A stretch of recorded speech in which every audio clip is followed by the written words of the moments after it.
Hi, this is Mrs. Youd, and this is Chapter 9, Lesson 3. And what we're going to be doing today is we're going to be solving quadratic equations using square roots. So first of all, there's a couple of real quick vocabulary terms here. We have the square root, and the square root is anything that is under that symbol. We've done a lot with square roots, so I'm not going to go farther than that. The zero of the function is where the function crosses the x-axis. So all of today's functions are going to not include that bx that's in the middle. And so all of today's functions are going to be ax squared plus bx plus c, where the bx is not there. So in other words, it's just ax squared plus c, or ax squared equals negative c. So you're either going to have two solutions, and when you have two solutions, it's going to be that number on this side, the c, is going to be greater than 0. If it's equal to 0, then it's going to have only one solution, and if it's less than 0, then it has no solutions, because you cannot take the square root of a negative number, at least now. You will be able to learn how to do that when you get into Algebra 2, because it's an imaginary number. But there are no real solutions. That's why the word real is there. Okay, so let's do a couple of examples of these down below. Okay, so when you're going to have two solutions, you might have something like this. X squared minus 4 is equal to 0. So if we were to solve that, it would be x squared equals positive 4. Now, remember, in order to get rid of that square, you have to take the square root, because that's the opposite of a square. And when you do that, the square and the square root cancel out, and you're left with x. Now, x is equal to positive or negative 2.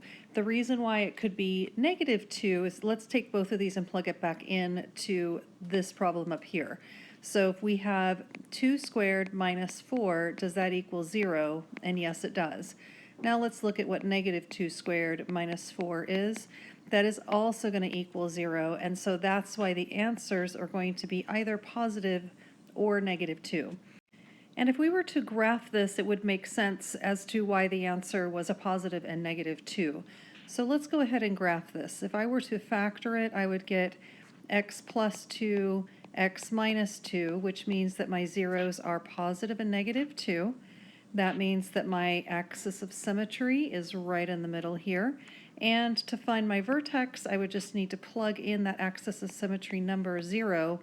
And when I plug in 0, I get negative 4. So that means 0, comma, negative 4 will be my vertex. Okay, so then if we draw a parabola, we can see that. Now, remember, we're trying to find out when is x squared minus 4 equal to 0. And so we can see that the answers are going to be positive and negative 2. And a different way to solve that is by using the square root function. Okay, so when are we going to see one solution? So one solution is always going to happen whenever you have x squared equal to 0. Because if we take the square root on both sides, which cancels out the square root and the square, we end up with x equals the square root of 0, which is 0. So in this case, there's only going to have one solution as an answer. And once again, if you think about it as on a graph, or if we're trying to graph y equals x squared, it's going to be crossing at the origin. It's going to be a nice perfect square root that's going to go up like that. And so that's why there's only one solution there. When we're going to have no solutions is when we're going to have something like this. X squared plus 4 is equal to 0. So if I were to solve this, x squared equals negative 4. If I take the square root of that to get rid of my square, I get x equals positive or negative the square root of a negative 4. Now, you're not allowed to have the square root of a negative number, because what happens is that it turns out to be imaginary. So in this case, there would be no solutions or no real solutions. And I think that I have told you this before, but in Algebra 2, when you get into Algebra 2, the square root of negative 1 does have an answer. It's the letter I, which literally means an imaginary. So we could say that this answer is plus or minus 2i, but that's not necessary for this class. So we'll just say that there are no solutions, no real solutions. If we think about this on a graph, we can understand why it is no real solutions. Because we have x squared plus 4 that we're trying to graph, that means it's going to take the x squared graph here and it's going to move it up 4 units. So if we move it up 4 units, 1, 2, 3, 4, we're going to get a U shape that's here. And you'll notice that that's not going to cross the x-axis at all, which means that there are no real solutions in this problem.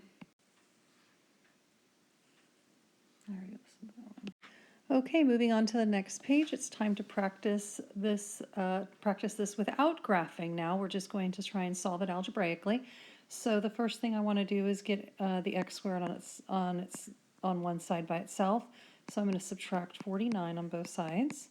And so I get x squared equals negative 49.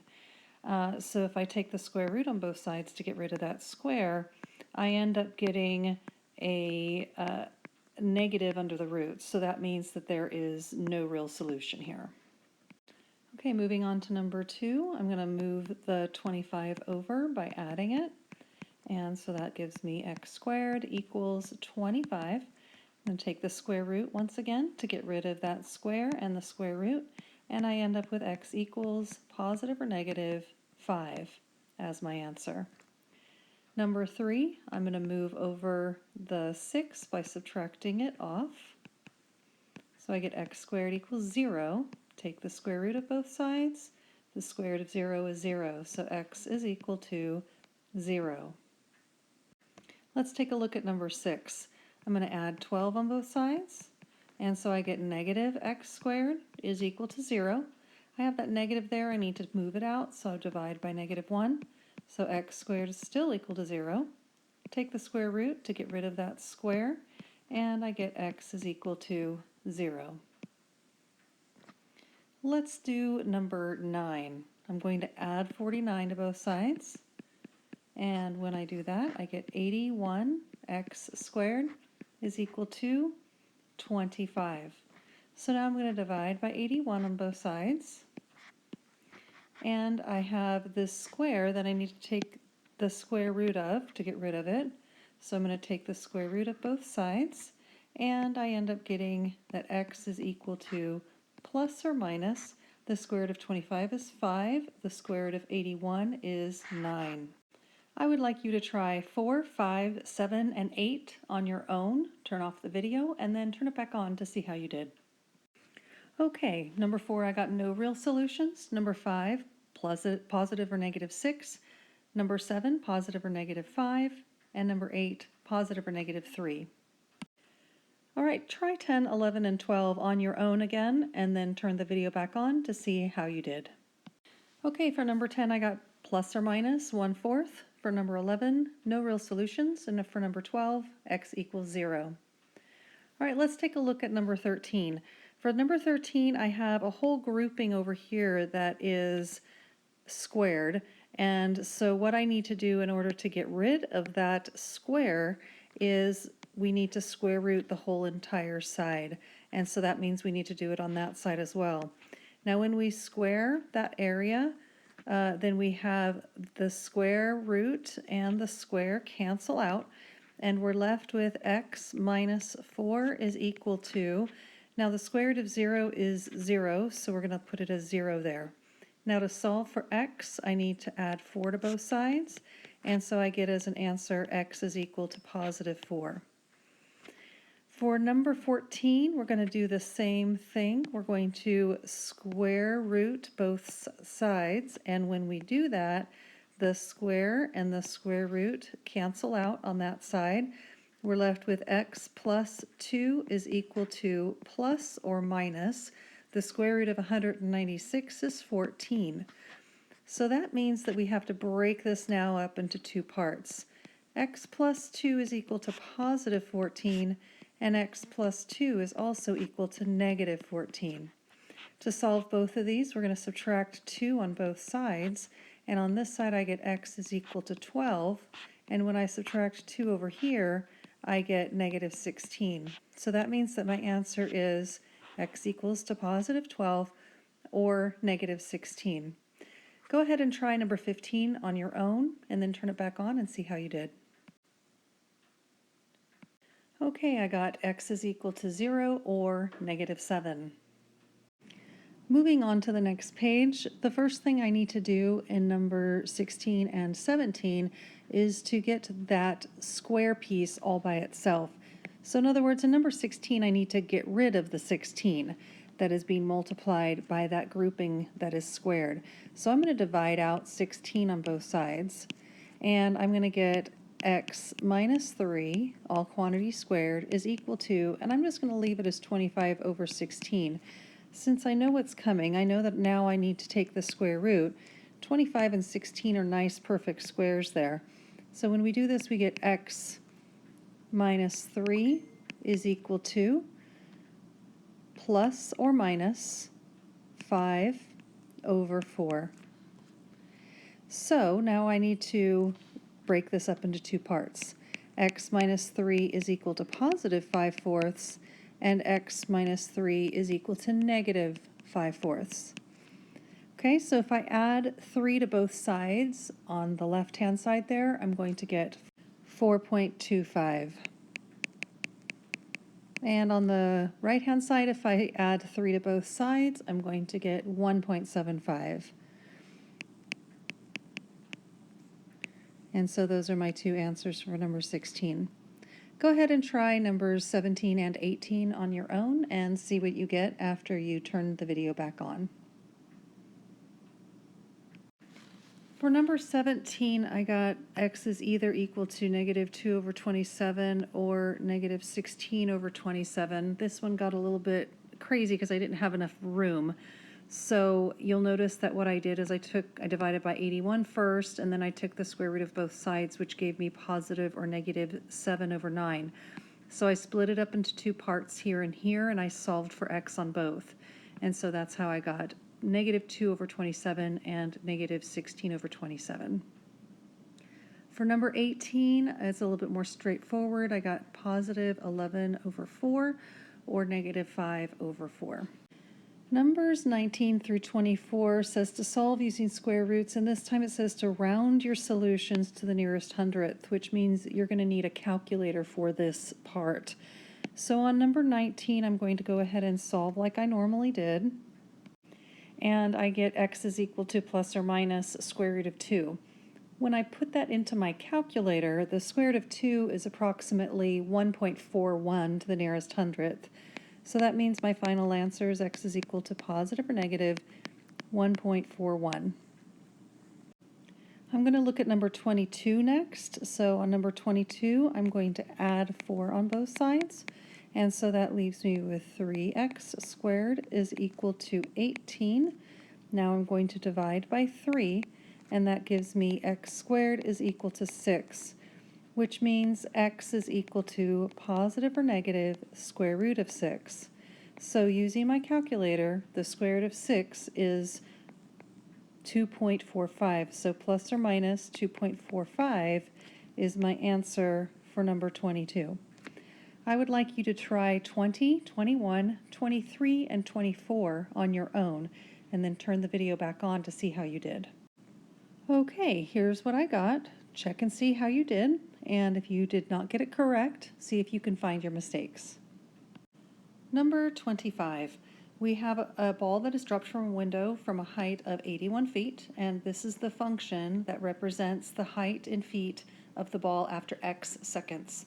So the question is asking, how long does it take for the ball to hit the ground?